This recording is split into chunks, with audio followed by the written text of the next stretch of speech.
कस्तूरबा गांधी आवासीय विद्यालय में गैस लीक, 2 छात्रा और रसोइया झुलसी। झारखंड के एक कस्तूरबा गांधी आवासीय विद्यालय में गैस लीक होने की वजह से 2 छात्रा और रसोइया झुलस गई हैं।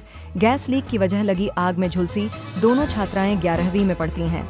स्थानीय लोगों की मदद से दोनों छात्राओं और रसोइया को सामुदायिक स्वास्थ्य केंद्र पहुंचाया गया। यहां तीनों का इलाज चल रहा है।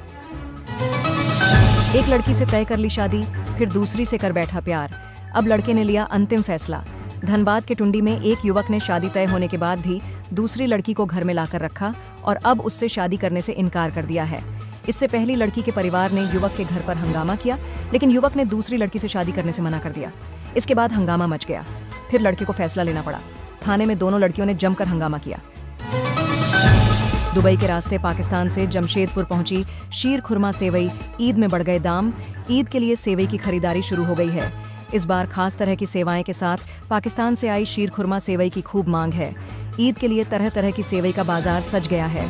खरीदारी भी शुरू हो गई है। 22 मार्च को सुबह 6 बजे से रांची में चक्का जाम। बंद से इन लोगों को मिलेगी छूट। शनिवार 22 मार्च 2025 को सिरमटोली बचाओ मोर्चा ने रांची बंद का आह्वान किया है। मोर्चा ने कहा है कि स्टूडेंट्स और इमरजेंसी सेवाओं को बंद से छूट दी जाएगी। साहिबगंज में सिलेंडर ब्लास्ट से 7 घरों में लगी आग, लाखों का नुकसान, एक महिला झुलसी। चाय दुकान से फैली आग। साहिबगंज में नगर थाना क्षेत्र स्थित सूर्या नर्सिंग होम के सामने गुरुवार तड़के भीषण आग लग गई। इस घटना में 7 झोपड़ियां जलकर राख हो गईं। लाखों का सामान और आभूषण खाक हो गए। आग में झुलसी एक वृद्ध महिला का सूर्या नर्सिंग होम में इलाज चल रहा है। घटना के वक्त सभी लोग गहरी नींद में थे। गणेश शर्मा की चाय दुकान में अचानक आग भड़क उठी। आग तेजी से फैली और सिलेंडर तक पहुंच गई। सिलेंडर में धमाका हुआ। तेज धमाके से लोगों ने नींद खुली और अफरा तफरी मच गई। इसी बीच आग ने 7 झोपड़ियों को अपनी चपेट में ले लिया। इन कारणों से कट रहा लाभुक महिलाओं का नाम, अब अकाउंट में नहीं आएंगे पैसे। विभिन्न कारणों से हजारों महिलाओं के नाम भी लाभुक की सूची से हटा दिए गए हैं। आइए जानते हैं किस वजह से महिलाओं को पैसे नहीं मिले हैं। मैया सम्मान योजना के लिए आए आवेदनों की विभिन्न जिलों में चरणबद्ध तरीके से सत्यापन की प्रक्रिया चल रही है। सत्यापन के दौरान अगर किसी प्रकार की कोई त्रुटि मिलती है तो उसे पेंडिंग लिस्ट में डाल दिया जा रहा है। वैसी महिलाओं के भी नाम इस लिस्ट से हटाए जा रहे हैं जो इस योजना का लाभ पाने की योग्य नहीं है। अगर आप योजना का लाभ लेने के योग्य हैं और आपके आवेदन में भी कोई त्रुटि नहीं है, फिर भी आपका नाम लिस्ट से हटा दिया गया है, तो आप हेल्पलाइन नंबर पर कॉल करके या प्रखंड कार्यालय में जाकर इसकी शिकायत कर सकती हैं। जांच के बाद अगर आपका दावा सही रहा तो आपके बैंक अकाउंट में पैसे आने लगेंगे। गिरिडीह में पुल निर्माण स्थल पर अपराधियों का तांडव। मुंशी समेत 5 मजदूरों से मारपीट, 5 लाख रुपए की रंगदारी भी मांगी। गिरिडीह के गांवा थाना क्षेत्र में एक पुल निर्माण स्थल पर हथियारबंद बदमाशों ने मुंशी और मजदूरों पर हमला कर दिया। घटना छोटनर नदी पर हुई है। घटना के संबंध में मुंशी बासुदेव यादव ने बताया कि 4 बाइक पर सवार 15 अपराधी कार्यस्थल पर पहुंचे। 3 बदमाशों के पास बंदूक थी, बाकी के पास रॉड और लाठियां थीं। बदमाशों ने गाली गलौज करते हुए मुंशी और मजदूरों पर हमला किया। मारपीट में वह बेहोश हो गए। भारत लाया जाएगा अमन साव गैंग का गुर्गा। अजरबैजान में गिरफ्तार हुआ था सुनील सिंह मीणा। झारखंड पुलिस करेगी पूछताछ। अमन साहू गिरोह का गुर्गा सुनील सिंह मीणा उर्फ मयंक सिंह को अब अजरबैजान से भारत लाया जाएगा। इसकी तैयारी की जा रही है। झारखंड पुलिस इसे ही मयंक सिंह बताती है। अजरबैजान ने सुनील को प्रत्यर्पण संधि के तहत भारत को सौंपने पर सहमति दे दी है। उरीमारी कोल डिपो में नक्सलियों का उत्पात, लेवी की मांग पर फायरिंग, 1 कर्मी घायल, जेसीबी जलाया, 3 हाईवा क्षतिग्रस्त। रामगढ़ जिले के उरीमारी न्यू बिरसा कोल डिपो में नक्सलियों ने बड़ी वारदात को अंजाम दिया। लेवी की मांग को लेकर हथियारबंद उग्रवादियों ने मौके पर 5 राउंड फायरिंग की है। इस फायरिंग की चपेट में एक सीसीएल कर्मी भी आ गया है। गोली उसके पैर में लगी है।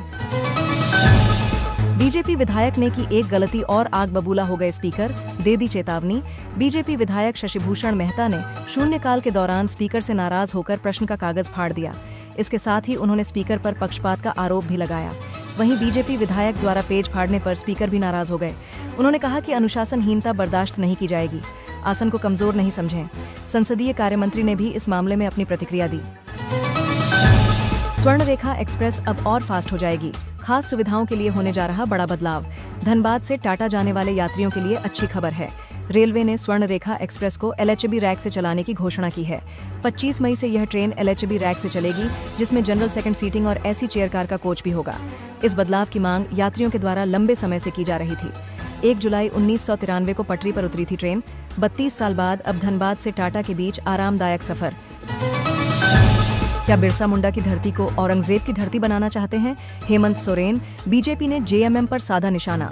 भाजपा ने झारखंड में अवैध बांग्लादेशी प्रवासियों की घुसपैठ की समस्या को लेकर हेमंत सोरेन सरकार पर निशाना साधा है। भाजपा ने आरोप लगाया कि राज्य सरकार ने दुमका, पाकुड़ और साहिबगंज में अवैध बसावट की खुली छूट दी है। स्वास्थ्य क्षेत्र में घोटाले की सीबीआई जांच की भी मांग की गई है। भाजपा ने झामुमो सरकार पर बांग्लादेशी घुसपैठियों को बढ़ावा देने का आरोप लगाया। तुहिन सिन्हा ने सीबीआई जांच की मांग करते हुए स्वास्थ्य क्षेत्र में घोटाले का जिक्र किया। हेमंत सरकार बांग्लादेश से आए अवैध लोगों को झारखंड में बसने दे रही। पलामू में 3 शराब कारोबारी पिस्टल और गोली के साथ गिरफ्तार, 2 मोबाइल फोन बरामद। तीनों गिरफ्तार युवकों के खिलाफ हुसैनाबाद थाना में आर्म्स एक्ट के तहत प्राथमिकी दर्ज कर गुरुवार को उन्हें न्यायिक हिरासत में मेदिनीनगर भेज दिया गया। मौसम विभाग ने जारी किया वर्षा, वज्रपात और ओलावृष्टि का रेड अलर्ट। हजारीबाग और गिरिडीह के लोग सावधान हो जाइए। मौसम विभाग ने दोनों जिलों के लिए गरज के साथ वर्षा, वज्रपात और ओलावृष्टि की चेतावनी दी है। सुसाइड से पहले बनाया वीडियो, कहा जो सबसे करीब वही जिम्मेदार। सुसाइड नोट भी लिखा। पत्नी, ससुर समेत 5 लोगों पर एफआईआर। धनबाद में दवा कंपनी के पूर्व अधिकारी राजीव सिंह की आत्महत्या के मामले में 5 लोगों के खिलाफ एफआईआर दर्ज की गई। वहीं राजीव सिंह ने सोमवार को सुसाइड से पहले एक वीडियो बनाया जो अब सोशल मीडिया पर तेजी से वायरल हो रहा है। इसमें राजीव सिंह ने पत्नी अमृता शेखर, साला राहुल शेखर, सरहज अंशुमाली गुप्ता, ससुर शशि शेखर और चचेरे भाई सुजीत कुमार सिंह को आरोपी बनाया है। वीडियो में राजीव बार बार कह रहे हैं कि उनके सुसाइड करने के पीछे सीधे तौर पर उनकी पत्नी, चचेरा भाई, ससुर और मेरी पत्नी के भाई और उसकी पत्नी जिम्मेवार हैं। उन्होंने प्रशासन से यह भी मांग की है कि जिनके भी वे नाम ले रहे हैं वे बचने नहीं चाहिए, उनके खिलाफ कठोर कार्रवाई होनी चाहिए।